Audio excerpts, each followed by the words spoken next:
पंडित धीरेंद्र शास्त्री अपना जन्मदिन मना के अब पहुंच गए हैं पटना, जहां पर गांधी मैदान में वो कथा करेंगे। और जाते ही राजनीति की होने लगी है, मतलब धीरेंद्र शास्त्री जैसे ही गए और जैसे ही राजनीति की बातें होने लगी हैं, क्योंकि ये जाते ही हैं राजनीति करने के लिए। यानी यहाँ जहाँ धीरेंद्र शास्त्री जाते हैं वहाँ अपने आप वोट खिंचे चले जाते हैं और लोग खिंचे चले जाते हैं। इसीलिए मैं किसी पार्टी का नाम तो नहीं लूंगा, क्योंकि अगर मैं पार्टी का नाम लूंगा तो ऐसे में हो सकता है कि मेरे ऊपर भी कोई कार्रवाई होने लगे। लेकिन धीरेंद्र शास्त्री जी, मैं आपको बता दूं कि आप हमेशा ही राजनीति करते हो सिर्फ जातिवाद को लेके।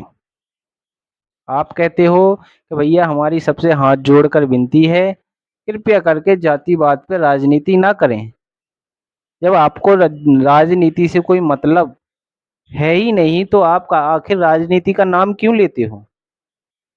आप आप अभी हाल ही में पहुंचे और आपका ये बयान आया है कि आप कह रहे हो कि भैया मैं यहाँ पर किसी पार्टी या किसी राजनीति के लिए नहीं आया हूँ, मैं सिर्फ आया हूँ हिंदुओं को एक करने के लिए।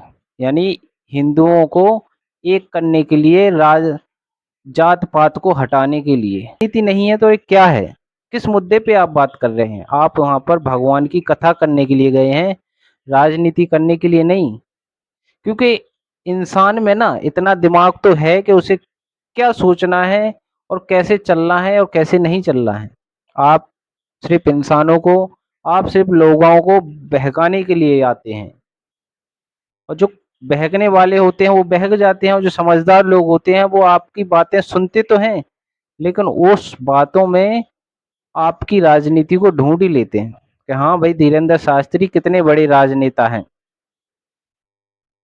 और आप किस पार्टी के लिए राजनीति करते हैं ये भी लोग अच्छी तरीके से जानते हैं, क्योंकि आप बात करते हो इशारे में। कहते हैं समझने, किसी समझदार व्यक्ति को इशारा ही काफी होता है, तो आप वही इशारा देते हो लोगों को कि हाँ भाई कहाँ पे जाना है देख लो, ये मेरा इशारा है।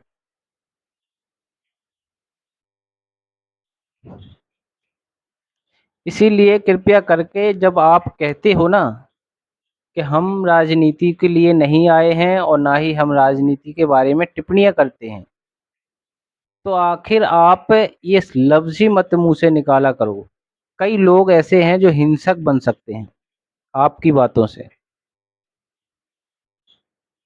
अब मैं आपको बता दूं कि आप बिहार में तो कह रहे हो कि हाँ भाई हमें हिंदू एकता बनानी है, मतलब जात पात को हटाकर एक हिंदू बनाना है। मतलब कोई भी जात होगी लेकिन वो हिंदू कहलाएगा, चाहे वो किसी भी जाति से हो।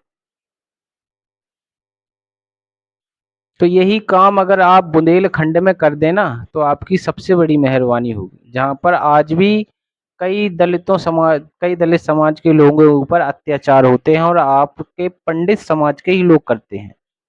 आज भी बुंदेलखंड में जाओ तो कोई पंडित किसी दलित आदमी को अपने घर पे कुर्सी पे बिठाने के लिए राजी नहीं है। अगर उसके घर कोई दलित समाज का चला जाए तो वो खड़ा खड़ा या उसे जमीन पे बैठना पड़ेगा।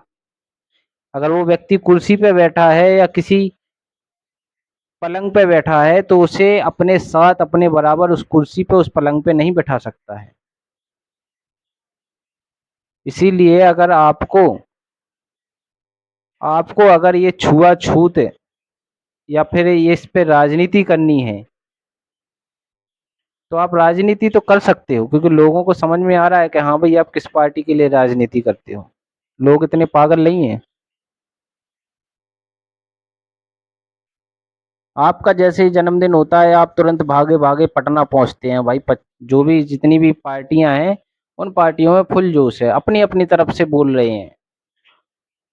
कोई धर्म के राजनीति कर रहा है, कोई जाति की राजनीति कर रहा है, कोई मीडिया के बारे में बोल रहा है, लेकिन जिसे जो सच बोलना है वो कोई नहीं सच बोल रहा है, सब झूठ बोल रहे हैं। धीरेंद्र शास्त्री भी 80% झूठ बोलते हैं कि मैं राजनीति नहीं कर सकता हूँ। इसलिए अगर आपको जात पात हटाना है तो पहले आप अपने राज्य से हटाइए, अपने बुंदेलखंड से जात पात हटाइए। पहले अपने इस बुंदेलखंड को एक कीजिए, उसके बाद में दूसरे प्रदेश को कहो। आज भी बुंदेलखंड में कई गांव ऐसे हैं जहां पर दूल्हे को, किसी दलित समाज के दूल्हे को घोड़े पे नहीं बैठाने दिया जाता है। अगर घोड़े पे वो बैठ गया तो आगे उसे के लिए रास्ते बंद हो जाते हैं, आगे नहीं जाने देते हैं कि ये दलित दलित है, तो चमार है, क्योंकि घोड़े पे कैसे बैठ गया ये।